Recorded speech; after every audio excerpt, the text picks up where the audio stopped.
Welcome to another episode of the Business Bourbon and Cigars podcast. I'm your host, Scott Joseph. This is where we bring you insights from the best in the business that are going to help you take your entrepreneurial journey to the next level. So, I have an incredibly valuable episode lined up for you today, especially if you're a business owner and you're thinking about your end game. So, our topic today is exiting your business, how to exit rich. And so, we're going to dive deep into the strategies and steps you need to consider when you're planning the successful sale or transition of your business. And it doesn't matter really if you're just starting out or maybe you've been running your business for years. Today's discussion is going to provide you with actionable advice. And that's going to help you get top dollar when you're ready to exit. Our guest today is none other than Wayne Zell. He is a true expert when it comes to business succession planning. He's got over 35 years of experience.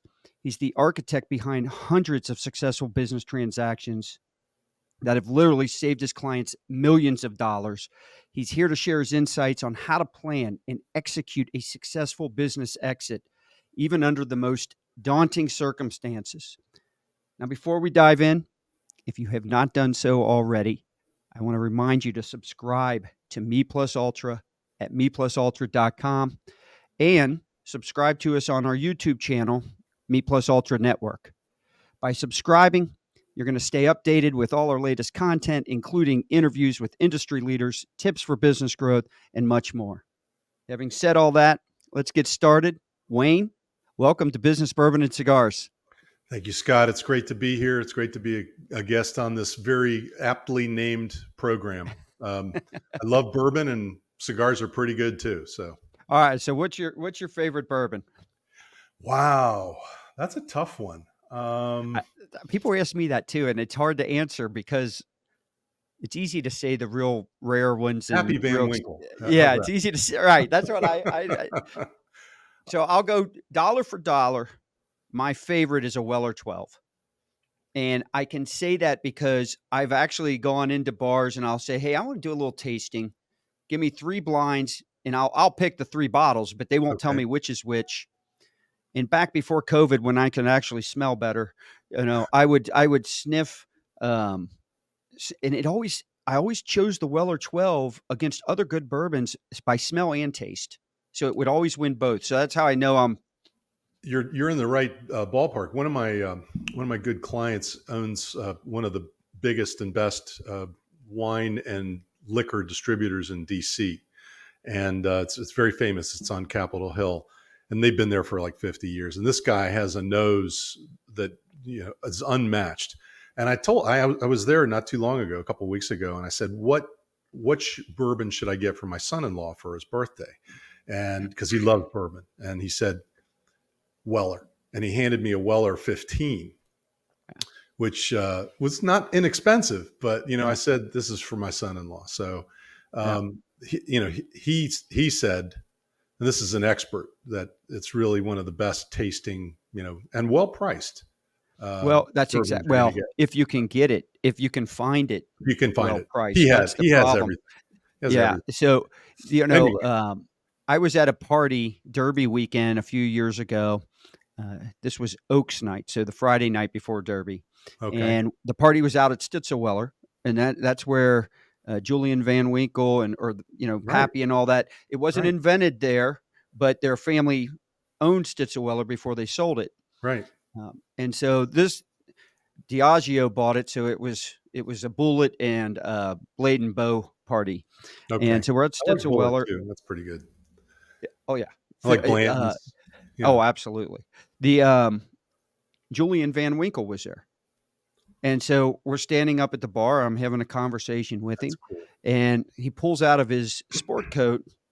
He didn't pull out a bottle of Pappy. He had Weller. So literally he walks around with Weller as well. So that's how it's pretty good. I assume he's got a pretty good taste. Last bourbon story. I was in Michigan visiting my son. He was in grad school up there. And we went to a bar, and I looked at the top shelf, at the bar, and up there was a bottle of Pappy Van Winkle. Yeah. I said, how much for a shot? He said, $70. I said, pour me a shot. I tasted it. It was good, but not worth $70 a shot. Yeah. So I don't know if it's accurate, but I think there are some when they get to a certain year because they've got the same recipe, and I Mhm. think when the Van Winkles go out to taste them during different parts, if they don't like the way it's progressing to theirs, I think it goes to Weller. So I'm not sure of that. I don't know. That's the That's rumor. pretty interesting, though. So, all right. So let's jump right in here. I want the audience to get to know you a little bit before we dive in and start getting to all these tips and your advice. How'd you become an expert in this? Especially succession I don't planning. call myself an expert, but I guess I am because I've been doing it for so long. All the way back in 1980 when I graduated college, I went straight into the tax department at one of the big 8 accounting firms, Arthur Anderson and Company. And there is one of the best educational experiences you could ever have. And I had some amazing teachers. And so I just immersed myself into tax. And from there, I worked in law firms, I've worked in accounting firms. Um, I've split my practice into 2 areas, which are linked by tax: estate planning and business Mhm. planning, which includes mergers and acquisitions and exits and of all types.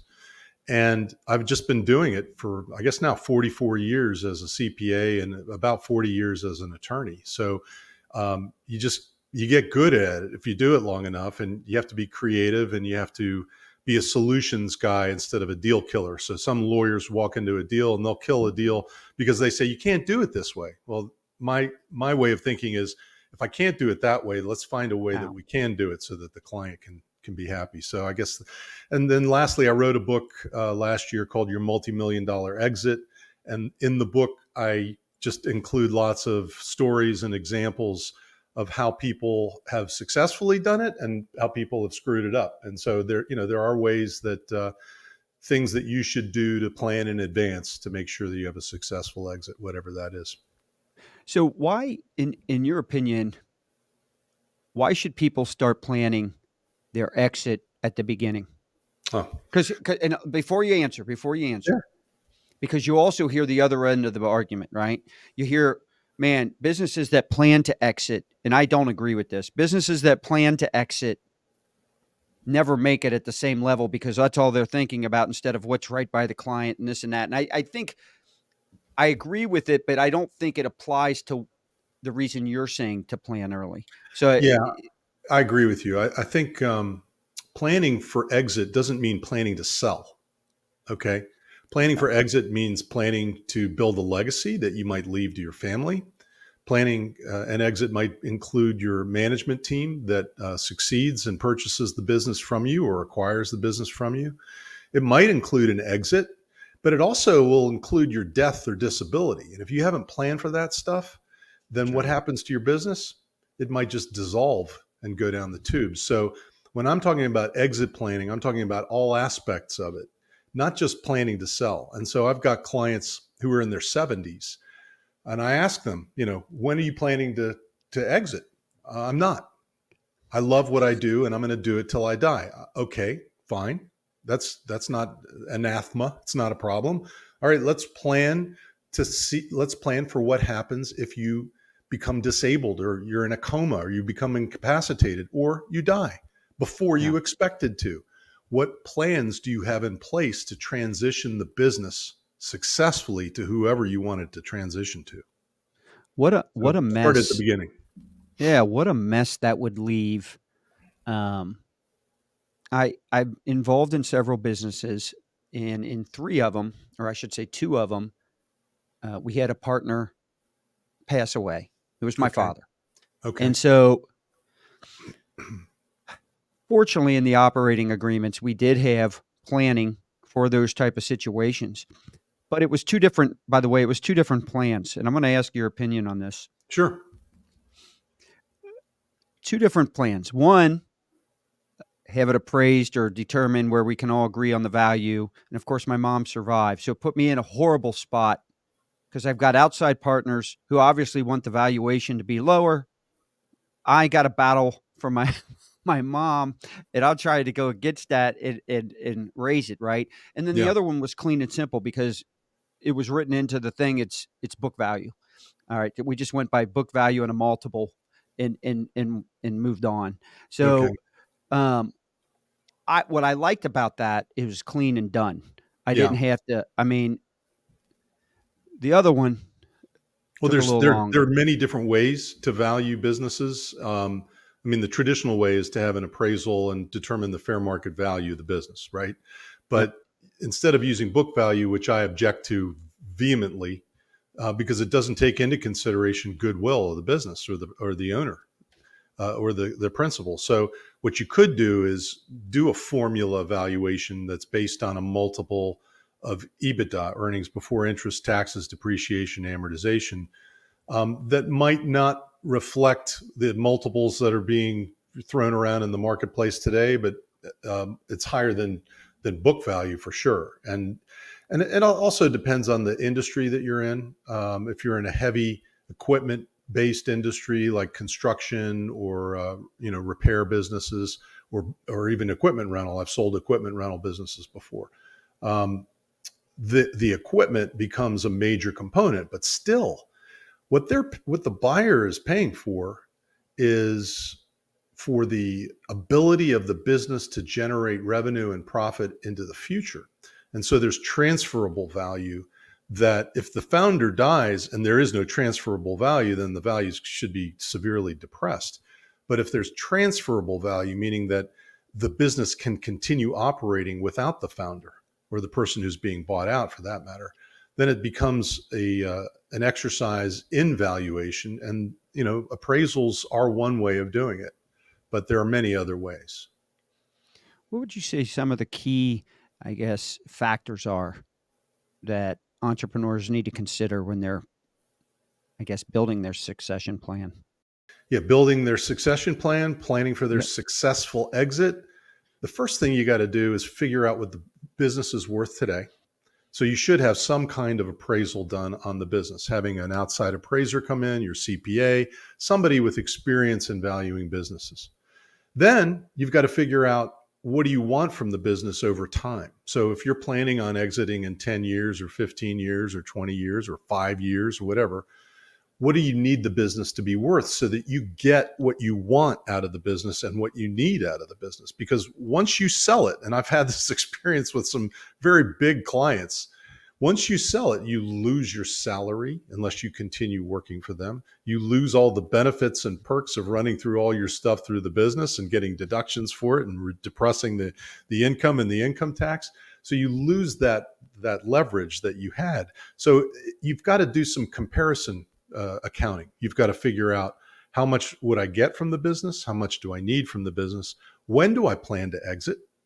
How? Who do I plan on exiting in favor of? Am I going to just transfer it to my family? What about my employees? What's going to happen to them? What's going to happen to my management team? And will the business succeed without me, since I'm the guy that started the business and currently running it? So I look at the management team, how solid it is, and are there other value gaps that need to be considered when you're transferring the business? But those are the key factors. But looking at the value of the business today and figuring out what you want at the end of the day is really important, because a lot of people just live on the profits of the business, which is great, but that's not an exit plan. Explain to people what a revocable trust is, and then because I think people kind of get it, but why is it crucial, I guess, in the context of designing an exit plan? It's funny. I'll get into that in a second. I had a client come into me maybe 3 days ago, and they said, I asked them, I said, do you have a revocable trust? And they said, it's a new client. And they said, yeah, I have a revocable trust. I said, is your business in the trust? And they said, no, the attorney told me not to do that. I said, why? And she said, I don't know. I don't understand why he told me not to do that. To me, in all 50 states and the District of Columbia, everyone should be using a revocable trust. What is it? It's just simply a receptacle that you put assets in. You are the grantor, the creator of the trust. You deposit assets and the legal title goes to the trustee. Well, you are the trustee of the trust. It's nobody else's business. It's your trust. And you are the primary beneficiary of the trust. Why do we do this? We do it to avoid court delays known as probate or conservatorship. So if somebody's incapacitated and the asset is outside of the trust, do you truly have the power? Does someone truly have the power to step in and run the business the way you want them to? The revocable trust is one step in that process. It takes it out of the court's hands, leaves it in the hands of the people that you name as your trustees. And you may have a different person serving as the trustee over the business. And that's important. And then you're also going to be looking at setting up a management succession plan. And if you do a management succession plan and link it to the revocable trust, you'll protect the asset on death or an incapacity from having to go through the court system, but you'll also be able to plan on who is going to run the business if something happens to you and who's going to oversee them. So the trust is one component of it. And the main reason is to avoid probate or conservatorship over the asset. And in almost every case, including government contractors who I work very closely with, where they're subject to very strict regulations on who can be the trustee and who can be the creator and the beneficiary of the trust, you can draft it in a way that even small business set-aside government contractors who are subject to these rigid rules can put their stock or their membership interest in their LLC or their partnership interests into a revocable trust. Doesn't cost anything extra. There's no taxes that are triggered on it. And it doesn't necessarily save you any income tax, but it's ignored for income tax purposes. It's just a receptacle. It's form over substance. So I think a revocable trust is indicated for everyone who owns a business. So it stays out of probate, which means that people on the outside can't see that you owned the business, what it was worth, and how you're accounting for it through the estate process and what it might be sold for. A revocable trust keeps it out of the court's eyes and out of the public's eyes as well. Talk to us a little bit about, I'm selfishly asking this question. Talk to us a little bit about Free advice. Dynasty. That's right. Dynasty Trust. Like, when's the right time to use that or have one versus not? Good question. The simple answer I would give is if you're over the exemptions from the federal estate tax and state estate tax, if there is state estate tax, then you should be considering using techniques that may include a dynasty trust. A dynasty trust basically is a trust that is irrevocable, usually, although it can be created through a revocable trust at the death of the person, and it might become a dynasty trust at that point. But it's an irrevocable trust that's meant to last for multiple generations. And the benefit of a dynasty trust, if it's properly structured, is that aside from the income, which is taxed either to the trust or the trust beneficiaries, the principal can grow estate and gift and generation skipping transfer tax free for not just your generation, but your kids, your grandkids, your great grandkids, and the compounding effect of avoiding transfer tax at a 40% rate currently federal, plus state death tax, which may raise it up to as high as 50 or over 50%. And if they change the tax rates back to what they were in 2009 and before, remember that the estate tax rate was 55%. Yeah. So, Elizabeth Warren has proposed raising it to 65% for billionaires. Yeah. So, there is a significant reason to use dynasty trusts. There have been legislative efforts to do away with them, including in the Biden administration, but it's very unlikely that you're going to see those changes happen, in my opinion. I mean, having been doing this for as long as I have and having lobbied on this stuff, I don't see it happening. Let's say they do away with them. Can they do away with ones that are already? They won't do away with existing dynasty trusts, but what will happen is, and what they've proposed in the past is, after a certain period of time, any distributions will then be subject to these transfer taxes. So it might be 90 years, which is one of the proposals that was made during the Biden administration. It might be 100 years, might be 30 years, 50 years. We don't know what's going to happen. But I believe that, at least for now, it's a very viable technique that has a lot of subsets to it. There's lots of different types of trusts that are considered dynasty trusts that we use in our advanced estate planning for people who are over the exemptions. Now, last point on that. The exemptions right now are really high. They're $13,610,000 per person lifetime. So a married couple can shelter $27.22 million. Single individuals, 13.61. In the states, it's not all the same. Many states have repealed the estate tax, like Virginia doesn't have an estate tax anymore. But New York and Maryland and DC do. And the estate tax is levied at a much lower level. At the end of 2025, midnight on December 31st, the legislation that increased the exemptions also automatically decreases it by 50%, down to half of whatever it was indexed for inflation at that point in time. So people are expecting it to be around 7 million per person. So there's a lot of planning going on right now for the uber wealthy, for ultra high net worth folks, to move assets out of their estate as much as possible without losing the ability to live on the remaining assets and be comfortable, but take advantage of the high exemptions before they drop. And the other piece of this is, even if they drop and you've used the higher exemption, it's not going to drag back in the higher exemption into your estate later on. That's part of the legislation that was passed in 2018. Nice. So you mentioned a little bit about management succession. Talk to us about the good and the bad. What do you see that seems to work well with that, and what do people need to avoid with it? It's funny, in family situations where there's discord among children or siblings, it can be very interesting to work through these issues. But I'll give you an example of where someone who should have had a management succession plan and now does, didn't. One of my clients loves to jump out of helicopters and then go skiing. So he jumps out of helicopters and goes skiing, which you can't even get. I've been in a helicopter once. That may be the last time I do it. But one time he jumped out and he fell and he broke his back. And it was a really serious injury. So he was laid up for the longest time, 6 months in the hospital, in bed for a year. So he turned over the operation of his very successful business to his CFO. And I asked him, I said, are you sure you maybe have a board or something, do something to put together some kind of plan? No, I trust him.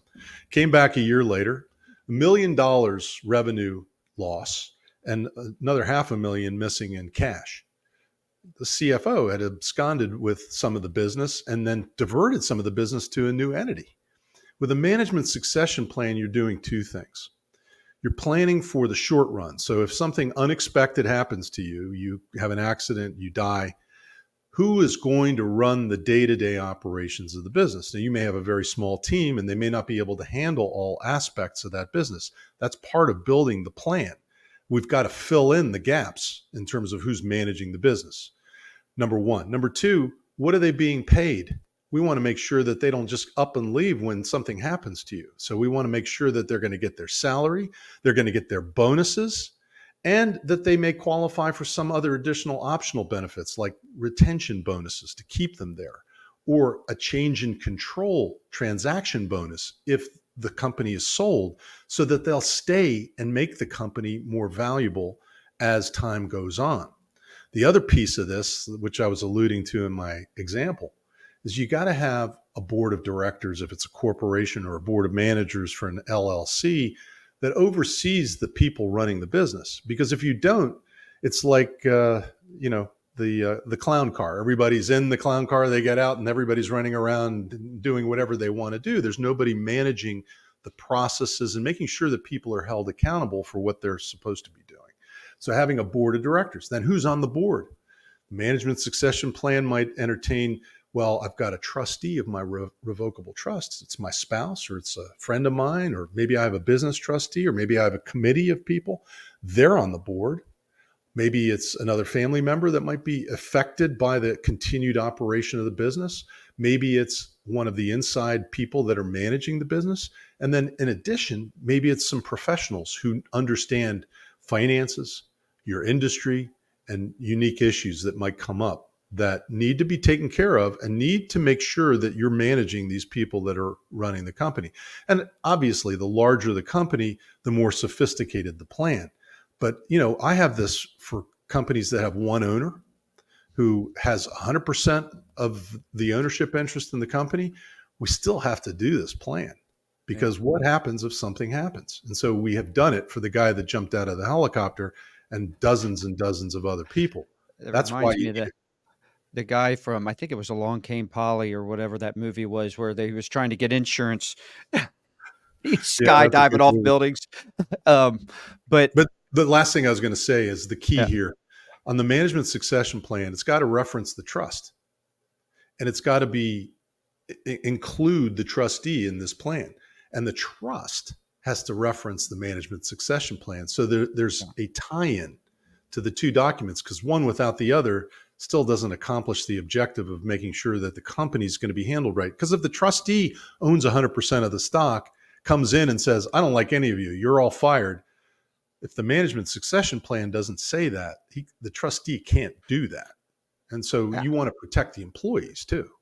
And we're talking a lot about, all right, succession planning, management succession plans is, let's say something happens, whether it's an exit, whether it's, some type of illness, whatever it might be.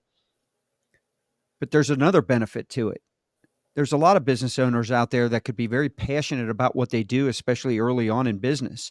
And eventually, what used to excite them now becomes mundane, and they get other interests, and maybe they start other businesses.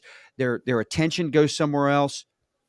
If you don't have the right person and or a succession management plan to take over as you start to put a foot out and then eventually leave, you become a prisoner to that business. Yeah, I You're mean, heck, absolutely right. yeah, there's so much that So it's you not end just up not death or liking. incapacity. It's thinking about, okay, business succession planning is an HR exercise, really. It's making sure that you're grooming your successor who's going That's to do right. a better job than you could do. That's right. And there are experts in that industry. I'm not one of them, but there are experts that really specialize in building the internal succession plans for larger companies so that you've got a pipeline of people coming through. I mean, I have a small company. I have a succession plan too. And without that, I wouldn't feel comfortable doing what I do for others. It's like the shoemaker in his shoes. You've got to have a plan for every size business, and regardless of the stage of it. If you're 76 years old or if you're 36 years old, you got to have a plan for your Yep. business. Yeah. So I want to switch gears a little bit. Okay. We've kind of been talking about protecting assets and doing all the different layering and the things we have to do to let it continue in case of some type of catastrophe or whatever that might happen.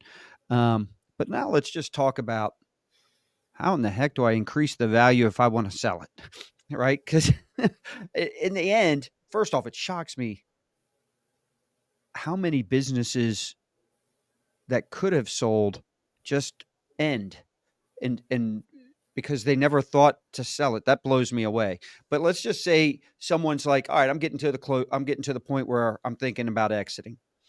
What are some of the common value gaps entrepreneurs should identify and fill, right, before Yep. offering their business for sale? So number one on my list is having a diverse and successful management team that can handle all the functions of the business. If you got hit by a bus, if you get hit by the milk truck, is there a milk truck anymore? I don't even know. There were when I was a kid. But the idea is that the management team is probably the most important thing that prospective buyers, corporate development people, private equity, funds, family offices who are buying businesses, they come in and they look at the management team. And if you are part of that management team and you want to continue working for some period of time to transition the business, that's great. But it can't be just you, because if it's just you, there's no transferable value. So what are the other components of transferable value? What are the value gaps that you see? I would say a common one that I see in businesses, particularly smaller businesses and government contractors as well, is a lack of diversity in their customer base.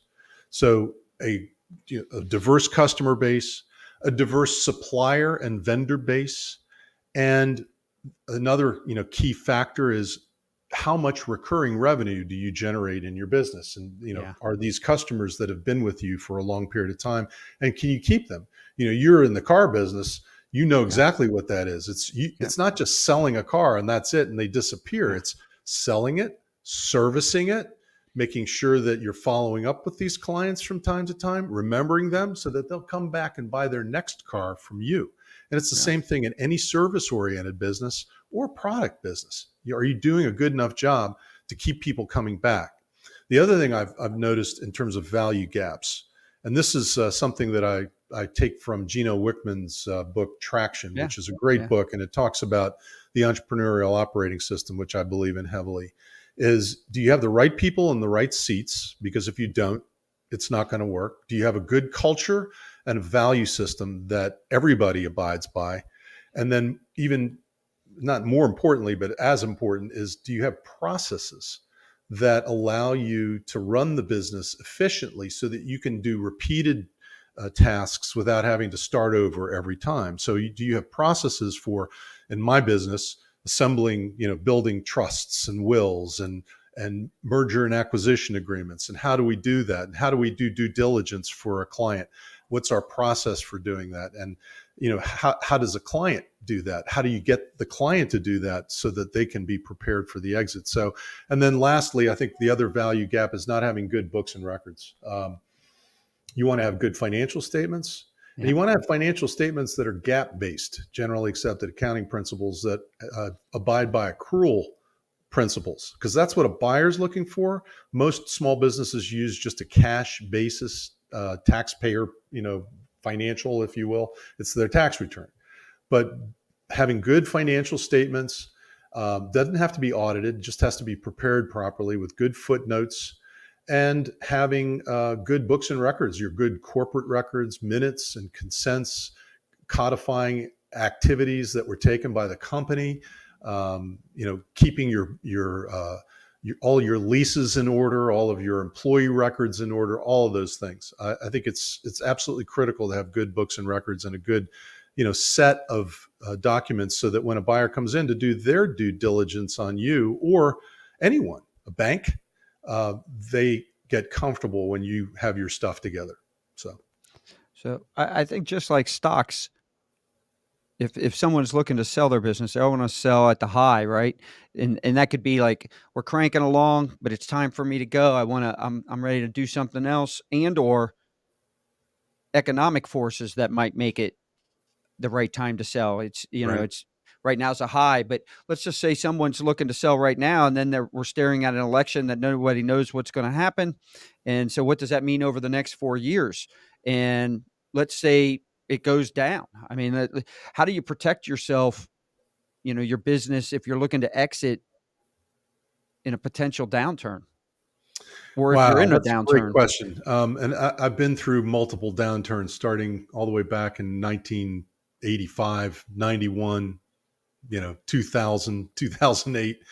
I've seen it happen. And so you have to have contingency plans. And sometimes your growth pattern, your hockey stick, the hockey stick starts to melt and turn downward. What do?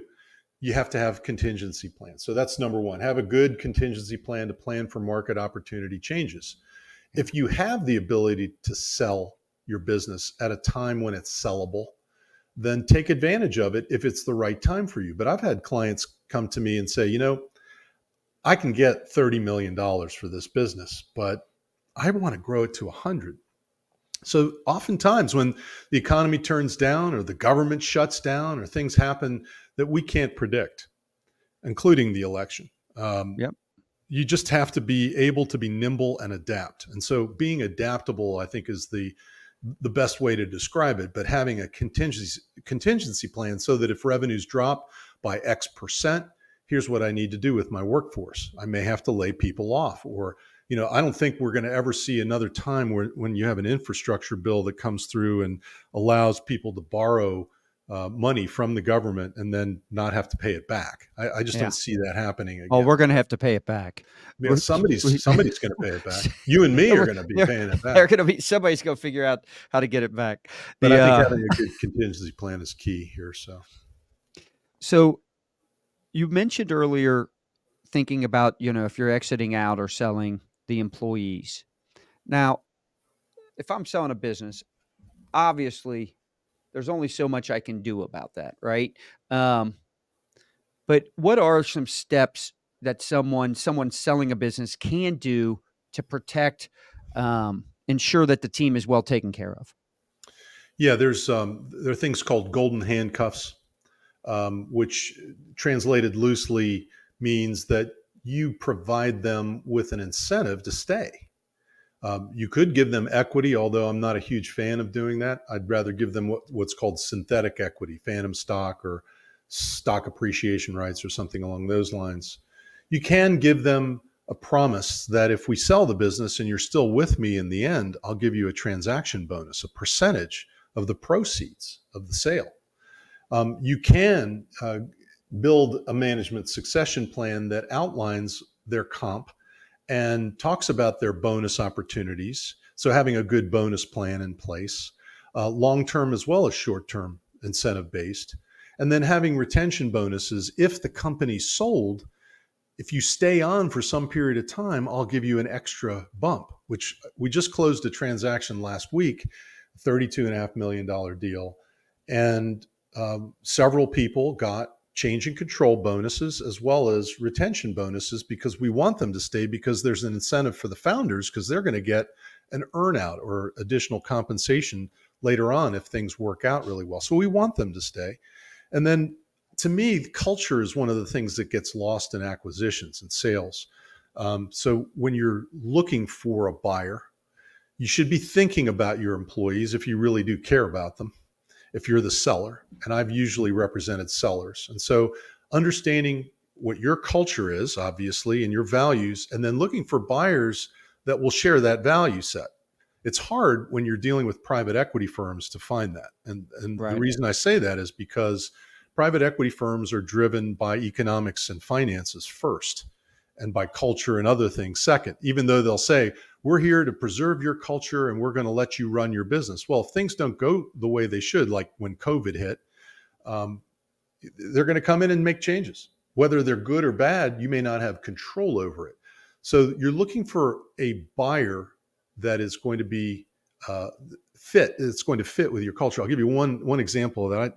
I helped a registered investment advisory firm out in San Francisco sell several years ago. And when they sold, the founder came to me and said, before she decided to sell, she said, I don't want to join a bank. I don't want to join this type of entity or a private equity backed roll up of registered investment advisors.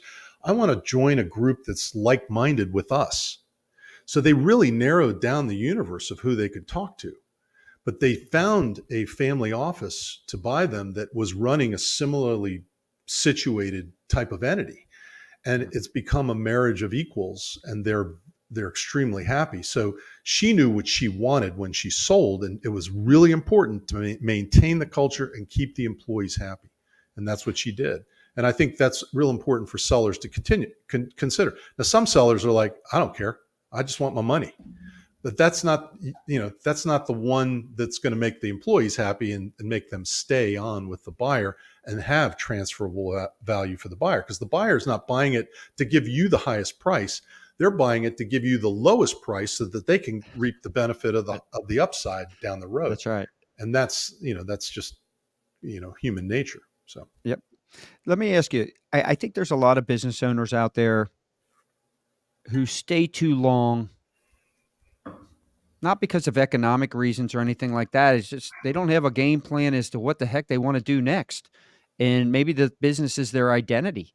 And so what advice do you give entrepreneurs who are exiting out of a business, but they really don't know what to do, what they plan to do? yeah, I mean, I would separate those business owners, these entrepreneurs, into two categories. One is family-owned businesses, Yep. where there's family involved and family working in the business and family who believe that they can succeed you in the business or And want that makes to. the exit that much harder. Oh my gosh. That's Yeah. one of the hardest things to negotiate structure. And we often bring in family governance experts who are like psychologists, or they are Yeah. psychologists half the time. And then the other is the entrepreneur who's built the business, but who's run it, and his identity is attached to the business. Take me, for example. The name of my business is Zell Law, and I am Wayne Zell. Okay, so that's one of my businesses. And I asked my staff, I said, should we change the name? Because at some point, I won't be here, and we want to have value that can be transferred into the future so that you all can continue doing what you do. No. We want to keep, everybody knows who you are. I want to keep it that way. It's okay. That's an ego thing. And that's part of it. What I find is a lot of founders have very strong egos. They're attached to their business. Their identity is from the business. And it really is hard to convince them to leave. And so even when they say, yeah, I'm ready to leave, they still want to have some kind of involvement in the business. And that's I think you hit the nail on the head. That's one of the hardest things to accomplish in an exit plan. But it takes time, and it takes convincing, and it takes running numbers, and it takes showing them that what the risks are of not doing it. There's just a lot of discussion that goes on before you can successfully convince a founder to step aside. Let me ask you. So, like, what's the difference between when someone's exiting the business, the difference in the process to do it versus someone that might have high net worth versus maybe the smaller business owner? Well, so the high net worth person whose net worth is not tied up in the business versus the smaller business owner whose net worth is tied up in the business is usually a very important issue. So I did a management succession plan for a company in exactly that situation. We had an owner, half owner, who had already sold a company and he was worth over $100 million. We had another owner whose business value is his value.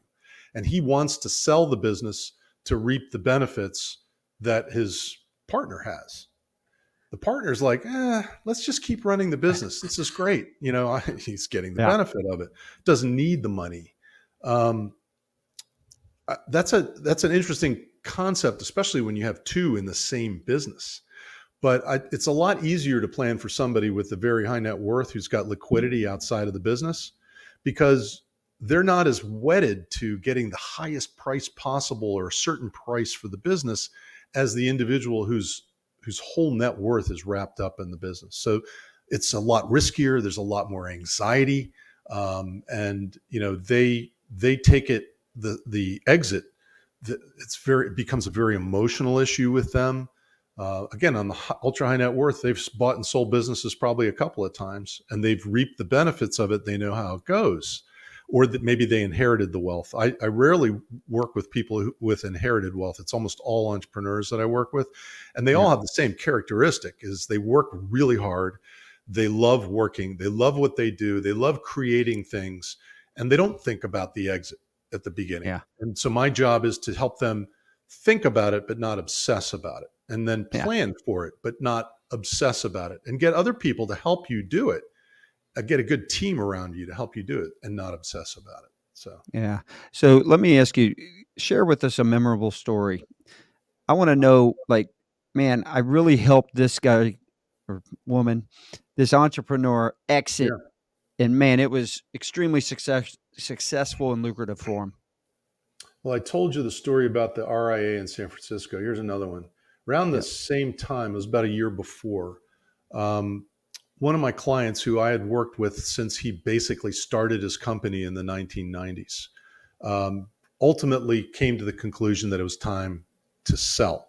And it was before COVID hit. And he's in the network administration business, managed services business, which is a high-tech, high-touch service business.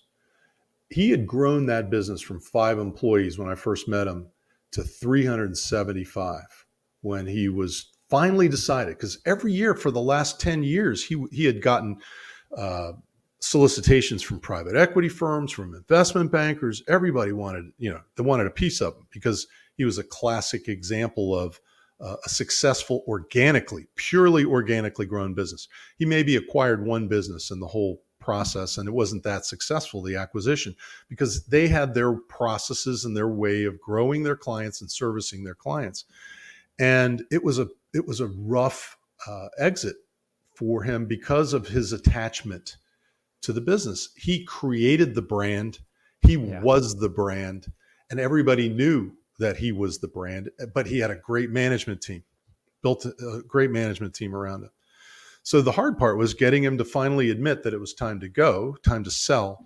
And when we sold, he still retained some involvement with the business, but because it was a private equity firm that came in, they basically marginalized him and ultimately took him out. When COVID hit, they said, "Oh, we've got to change everything." And the business ended up going down significantly. Had they done things the way they had always done them, I think they would have probably still, be successful, but not all deals work out well. His deal worked out really well because Worked out on his end. we got 82% of the proceeds were paid in cash, and he kept an ongoing equity interest. And now the business is starting to recover at 5 years later. But I think the successful thing that I did was I helped him through some very difficult times from the very beginning. He had a partner who demanded 1/3 of his business based on an email that he had sent him. So we got into litigation with this guy, and the guy ultimately settled. And we settled, for a high 6-figure, very low 7-figure number. But had he stayed in the business, it would have been an 8-figure number. And we got him out because it was toxic to the business. We brought in litigators. We had, it was a lot of tough times in any business. You hit rough patches and challenges that you have to overcome. And my role was to be his counselor and his guide through this whole process of 20, plus years of representing him. What are some of the biggest, I guess, red flags or mistakes you've seen people make when they're getting ready to exit? In other words, you got to avoid this. It's 101. Waiting till the last minute to do stuff, to plan. That's number one. Number two, a buyer approaches you and you start. By the way, let me just say this. Because there are a lot of business owners who are visionaries. I am one of them. And so I am a visionary. That's what I do. Yeah. And so me executing and integrating the processes, that's not my strength, which goes back to what you were saying earlier. Your management succession, you've got to build the team around you. You have to have some self-awareness in this process, right? Yes. And so I when you said that came right to my head. If I'm not the guy to plan ahead, but I got a guy, my partner is. Yeah. So, So I got go ahead. I'm sorry to interrupt you on that. I just wanted to bring that up. Yeah. So waiting till the last minute, number one. Number two, a buyer approaches you unsolicited, finds you, and you start negotiating with them, and then you get a letter of intent. I've seen that happen with a lot of smaller businesses who it's just not good advice. You miss out on the opportunity to go through an auction process, whether it's with using a business broker or an investment banker or an intermediate step M&A person. You lose out on the auction process. Failing to disclose stuff to your lawyer, your M&A lawyer, in the process of selling. And then you find out at the last minute that you've got problems with exempt or non-exempt employees, independent contractors, your books and records suck. There's you promised equity to somebody, but you never resolved it. Things like that. Promising equity to somebody, that's happened in a deal where the guy promised another guy 3% of his company, and the guy wasn't even involved with the company, and we had to resolve it before we sold the company. So we had to enter into some kind of settlement negotiation with this guy, and we were able to settle it, but it makes it hard. On the corporate side, bad books and records, bad financial statements, a record of litigation, warranty claim exposures if you give warranties, those, change in control consents that you have to get from your landlord or from your client or from a vendor, that will slow down and could kill a deal in some cases. So you've got to be well aware of what your corporate documents require, what your situation is. And, a lot of the people will sign contracts and not really read them. Are you in a non-compete situation where you can't go out and be sold because you promised not to compete with the person that, told you can't? These are all things that you look at ahead of time. But to me, the biggest one is wait till the last minute. And I get a call on the eve of the after the letter of intent's already been signed, and they say, "Can you help us finish the transaction?" It's like, I don't know if I want to take that one because that can be ugly. So, What's the easiest way people can reach you? you can reach me at zelllaw, ZELLLAW.com. My author's website, where you can get the book or get more information on that, is WayneZell.com. And then we have an exit planning strategy consulting firm called AspireToExit.com. So we love helping entrepreneurs plan for their exit. And if the transaction's too big for us, we'll bring in a firm that I'm of counsel with, which has 250 lawyers, and they do a lot of M&A work. So if we need to do it, we can. Nice. And what we'll do is in the show notes, we'll put these links that you just mentioned. So if people didn't write them down, you can always go to the web, meplusultra.com, and in the show description, we'll put these easy links so they can link right to you. Thank you. I really appreciate you. Yeah. So I want to say, man, I can't thank you enough. So I've been a business owner for since 91. So what, 33 years, 33, going on 34. As I mentioned before we started, I guess, going on air here, I got something happening. So this is good time. Well, that's already happened, but I'm already thinking about future stuff. So That's right, I the love next one. this. Listen, there's no one, I don't think most people, I don't know, I'd say over 90%, you could probably have a better idea of the percentage. There's no way 90% of these business owners out there do this the right way going into it. There's no way. I'll give you one last statistic. Yeah. Based on a study that was done by the Business Enterprise Institute, of which I'm a member. They do exit planning.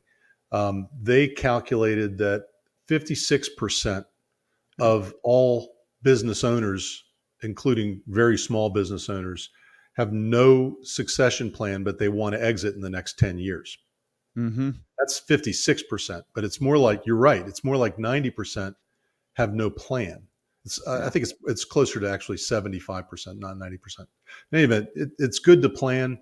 Just as you need a business plan to operate a business exit plan is part of the business plan. So, well, Wayne, I can't thank you enough for sharing your experience and expertise with us today. A lot of great insights into business succession planning and the steps that I think our audience and entrepreneurs out there need to take to ensure a successful exit. It's not just about exiting. You want to do it successfully and make it as lucrative as possible. So incredibly valuable stuff you gave us today. For our listeners, or if you're watching, I hope you took away actionable advice here that's going to help you start planning this stuff. And you never know what tomorrow's not guaranteed to any of us. no, So, unfortunately, and if you've got a family and you don't plan accordingly, this gets very messy and it's already bad enough if something bad happens and then you pile this on too, and it just compounds it even worse. So I love when we talked a little bit about that early on as well. You talked a lot about employees and taking care of them and your leadership succession. Loved it all, man. So as Wayne said, you can always go to WayneZell.com. We'll put the other links in there in the show description as well. So make sure you look him up, and don't forget to subscribe to Me Plus Ultra at meplusultra.com and the Me Plus Ultra Network on YouTube. That way you can stay updated with all our latest content and future episodes. Thank you again for tuning in. Until next time, keep pushing the boundaries of what's possible in your business. Cheers, everyone.